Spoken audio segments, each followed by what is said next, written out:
गौना करा के लैला वाला मुआ छोड़ के गैला विदेशवा। गौना करा के लैला वाला मुआ छोड़ के गैला विदेशवा। रहबा कैसे न हो रहबा कैसे न आइल ठंडा के महीनावा। रहबा कैसे न हो रहबा कैसे न गाना करा के लैला बलमुआ चल गइला विदेशवा। अरे चल गइला विदेशवा। रहबा कैसे न हो रहबा कैसे न आइल ठंडा के महीनावा। रहबा कैसे न हो रहबा कैसे न नहीं देखला पिया हमर हो जवानिया। नहीं देखला पिया हमर जवानिया। चढ़ले जवानी छोड़ी चल गइला विदेशवा। चढ़ले जवानी छोड़ी चल गइला विदेशवा।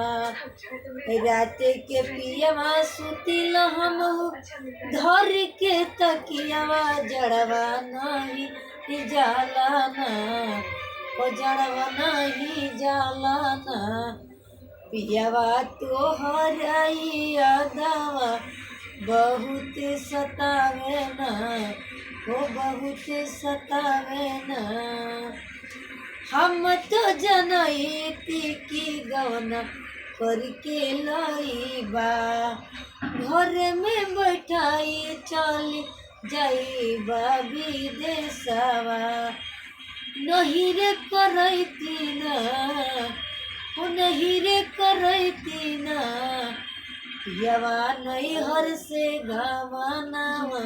नहीं रे करवती ना पियवा नहीं हर से गवानावा।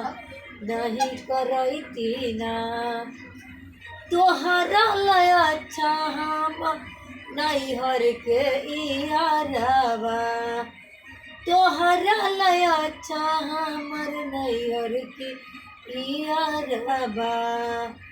ठंडा के मौसम रहती हम नहीं हरवा। लुका छुपी से मिलती यार से जवानी के मजा उड़ती नहीं रे ऐती ना हो नहीं रे ऐती ना पियवा हम ससुरारिया। नहीं रे ऐती ना हो नहीं रे ऐती ना नहीं हर के यारवा संग घूरती हम सारा।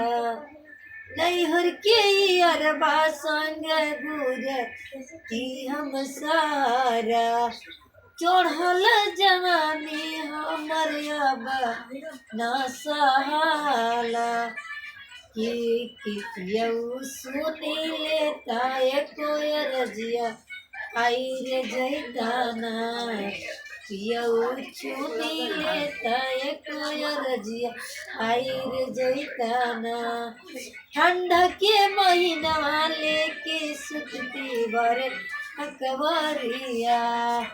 ठंडा के महीना लेके सुतती भरे अकबरिया।